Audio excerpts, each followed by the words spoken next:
স্বাগত ডিবিসি সংবাদে, আপনাদের সাথে আছি আমি সুনন্দা রায়চৌধুরী। এবার জানাবো খবরের বিস্তারিত। 2 ধাপ পিছিয়ে দুর্নীতিগ্রস্ত দেশের তালিকায় এবার বাংলাদেশ 14তম, 1 নম্বরে দক্ষিণ সুদান, আর সবচেয়ে কম দুর্নীতির দেশ ডেনমার্ক।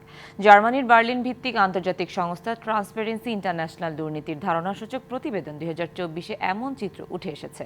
মঙ্গলবার রাজধানীর ধানমন্ডিতে ট্রান্সপারেন্সি ইন্টারন্যাশনাল বাংলাদেশের টিআইবির কার্যালয় বার্নেলের সঙ্গে একযোগে প্রতিবেদনটি প্রকাশ করা হয়। প্রতিবেদনের বিভিন্ন দিক তুলে ধরেন টিআইবির নির্বাহী পরিচালক ইফতেখারুজ্জামান। তিনি বলেন, 5ই আগস্টের পর অনেক মুখের বদল হয়েছে, কিন্তু প্রতিষ্ঠানের চর্চা বন্ধ হয়নি। বলেন, বাংলাদেশ অবস্থান হতাশাজনক।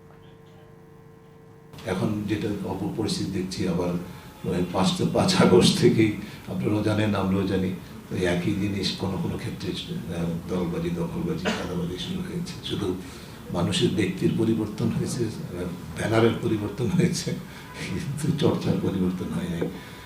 সব বিভাগ ঠিকমতো কাজ করলে মবতন্ত্র কমে যাবে বলে জানিয়েছেন আইন উপদেষ্টা ডক্টর আসিফ নজরুল। আর স্বরাষ্ট্র উপদেষ্টা লেফটেন্যান্ট জেনারেল অবসরপ্রাপ্ত জাহাঙ্গীর আলম চৌধুরী আশ্বস্ত করেছেন, প্রত্যেক অপরাধীকেই আইনের আওতায় আনা হবে।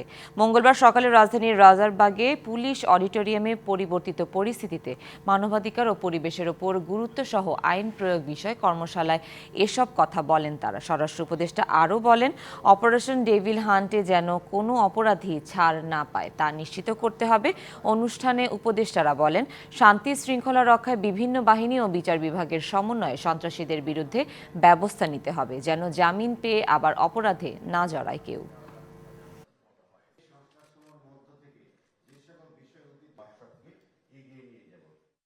যখন দেশের মানুষ দেখবে রাষ্ট্র এক্সিস্ট করে, পুলিশ আদালত ঠিকমতো ফাংশন করে, তখন এই যে মবক্রেসি, যেটাকে আমরা মবতন্ত্রের বিরুদ্ধে যে আমরা এত বেশি সোচ্চার হই, আমরা এটাকে ভয়াবহ জিনিস মনে করি এই মবতন্ত্রকে, কিন্তু যখন পুলিশ, কোর্ট, আইন শৃঙ্খলা পরিস্থিতি সবকিছু ঠিকমতো কাজ করবে, তখন মবের প্রকোপ আমি মনে করি আরো কমে যাবে, দেশে একটা সহনীয় পরিস্থিতি সৃষ্টি হবে। আমি বিশ্বাস করি, দেশে শান্তি শৃঙ্খলা বজায় রাখার লক্ষ্যে আইনি কাঠামোর মাধ্যমে বিজ্ঞ বিচারক বিভাগ এবং দক্ষ পুলিশ, বিজ্ঞ আইনজীবীদের আন্তঃসমন্বয় প্রক্রিয়ায় সন্ত্রাসীদের মূলোৎপাটন করা সম্ভব। চাকরিচ্যুত বিডিআর সদস্যদের পুনর্বহাল ও কারাবন্দীদের মুক্তি সহ 6 দাবিতে কেন্দ্রীয় শহীদ মিনারে অবস্থান কর্মসূচি পালিত হচ্ছে। সেখানে আছেন সহকর্মী ফরাদুজ্জামান, সরাসরি চলে যাচ্ছি তার কাছে। ফরাদ, কি দাবিতে অবস্থান কর্মসূচি পালন করছেন চাকরিচ্যুত বিডিআর সদস্য তাদের পরিবারের সদস্যরা, বিস্তারিত জানাবেন। আপনাদের যেমনটি একটু আগে বলছিলাম যে আজকে কিন্তু সকাল থেকেই সারা দেশ থেকে চাকরিচ্যুত বিডিআর সদস্য এবং তার পরিবারের সদস্যরা কিন্তু আজকে এই শহীদ মিনারে অবস্থান নিয়েছেন। তাদের প্রধান যে দাবিগুলো, সেই দাবিগুলো হচ্ছে তারা যারা আসলে এই পিলখানা হত্যাকাণ্ডের মামলায় যারা চাকরিচ্যুত হয়েছেন তাদেরকে দ্রুত চাকরিতে ফিরিয়ে দেওয়ার দাবি, এবং যে সকল তাদের এই ক্ষতিপূরণ হয়েছে তাদের সেই ক্ষতিপূরণ দেওয়ার কিন্তু দাবি জানিয়েছেন, এবং জেলবন্দী যারা আছেন তাদেরকেও আসলে তারা মুক্তির দাবি জানিয়েছেন। এই দাবিগুলো নিয়েই আজকে কিন্তু এই কেন্দ্রীয় শহীদ মিনার অবস্থান নিয়েছেন। আমরা তাদের সাথেও কথা বলেছি, তারা বলছে বিগত সরকারের যারা ছিল তাদের আসলে তাদের এই কলাকৌশলেই আসলে এই বিডিআর হত্যাকাণ্ড ঘটিত হয়েছিল, ফলে তাদের আসলে কেউ দাবি, এবং তারা বলছেন যে যারা যদি কেউ দোষী হয় এর মধ্যে তারা তাদের কমিশন গঠন করে তাদের শাস্তির আওতায় নিয়ে আসুক, এবং তারা বলছেন যদি কেউ নির্দোষ তাদেরকে যেন দ্রুত ছেড়ে দেওয়া হয়, এটার দাবিও কিন্তু তারা জানিয়েছেন। এখানে আরেকটা বিষয় জানিয়ে রাখি, বৈষম্য বিরোধী ছাত্র আন্দোলনের এক সমন্বয়ক মাহিন সরকারও কিন্তু উপস্থিত হয়েছেন। আগেও আমরা দেখেছি আগেও কিন্তু সে এসেছিল তাদের সাথে দেখা করতে। আজকেও কিন্তু কিছুক্ষণ আগেই সে এসে তাদের সাথে একত্রতা ঘোষণা করেছেন। আরেকটা বিষয় বলছি যে তাদের যে পরিবার ছিল তারাও কিন্তু তাদের অশ্রুসিক্ত কণ্ঠ বলেছেন যে দ্রুত যদি তাদের চাকরি ফিরিয়ে দিয়ে না হয় তাহলে তারা আরো কঠোর অবস্থান করবেন। আরেকটা বিষয় তারা বলেছে যে এখানে তারা হয়তো 2-3 দিন অবস্থান করবেন, এর মধ্যে যদি কোনো সুখবর না আসেন তাহলে তারা কঠোর কর্মসূচি দেবেন, এমনটাই আমাদেরকে জানিয়েছেন। এখন আমরা এখানে দেখেছি সারা বাংলাদেশ থেকেই কিন্তু তারা এসেছেন এবং বিভিন্নভাবে তারা তাদের কথা দাবি তুলে ধরছেন এবং তারা বক্তব্য তুলে ধরছেন, এবং আজকে সারাদিন তারা এখানে অবস্থান করারও ঘোষণা দিয়েছেন। আমরা দেখছি যে এখনো পর্যন্ত আপনারা দেখতে পাচ্ছেন যে বেশ কয়েকজন সমন্বয়ক কিন্তু উপস্থিত হয়েছেন। এই মুহূর্তে আরো বেশ কিছু দাবি তারা দিয়েছেন, যদি যেসব সেনা কর্মকর্তা নিহত হয়েছিলেন প্রয়োজন হলে তাদের লাশ পুনর তদন্ত করে যারা দোষী আছে তাদের শাস্তির আওতায় নিয়ে আসার জন্য তারা দাবি জানিয়েছেন। এখন পর্যন্ত কেন্দ্রীয় শহীদ মিনার থেকে মিডিয়ার সদস্যদের এই ছিল আমার কাছে সর্বশেষ তথ্য। ফরহাদ, ধন্যবাদ আপনাকে।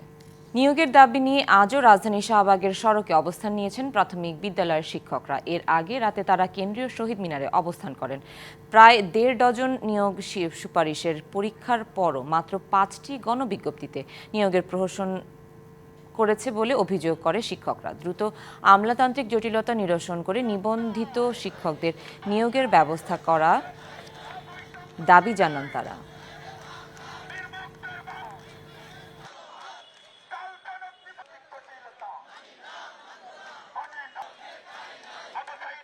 এই নিবন্ধন করে কি আজকে এই কেন আমি এইভাবে মার খাবো? কেন পুলিশ এর কোনো আমরা বিচার পাবো না? তাদেরকে জাল সনদ দিয়ে তারা চাকরি করাচ্ছে, আর আমরা বৈধ সনদ নিয়ে রাস্তায় ঘুরতেছি, মার খাচ্ছি।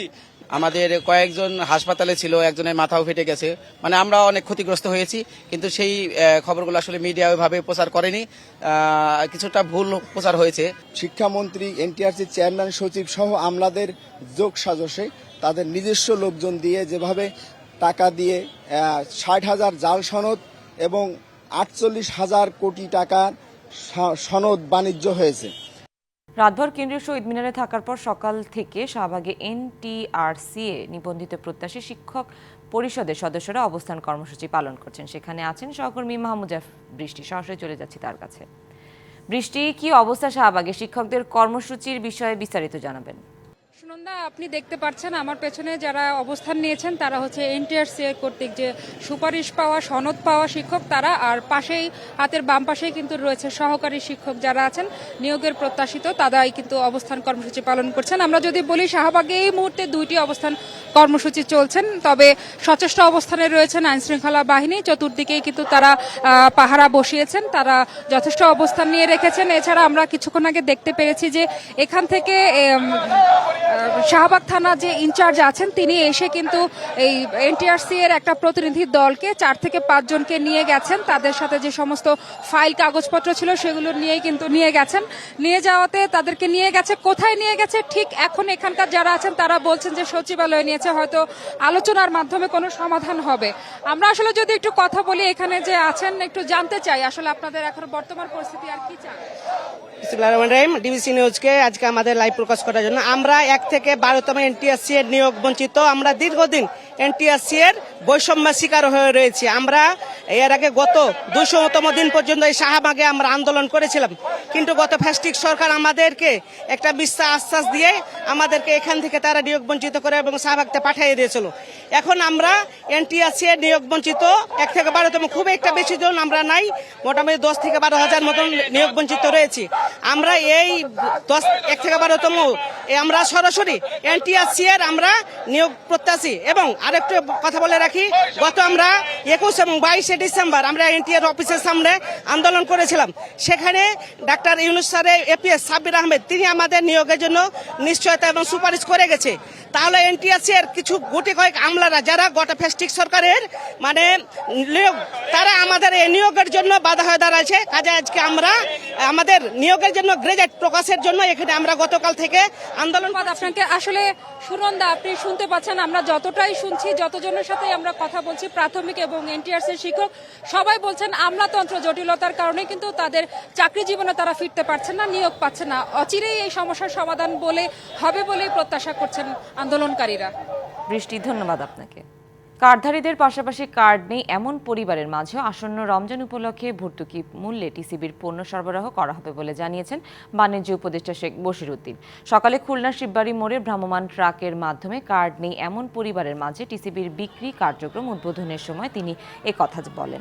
জানান 63 লাখ কার্ডধারী পরিবারকে টিসিবির পণ্য সরবরাহ করছে। এই কার্ডের সংখ্যা 1 কোটি পরিবারের জন্য করার প্রক্রিয়া চলছে।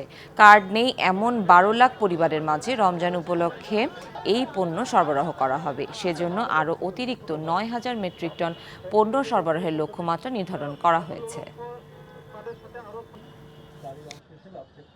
24 তারিখের ভিতরেই যত কার্ডের অ্যাক্টিভেশন বাকি আছে এটা ইনশাল্লাহ অর্জিত হবে এবং এর বিনিময়ে সুবিধাভোগীদের সংখ্যা আরও বৃদ্ধি পাবে। 12 লক্ষ অতিরিক্ত পরিবারকে রমজানের শেষ দিন পর্যন্ত এই ট্রাকসেল কার্যক্রম চালু থাকবে।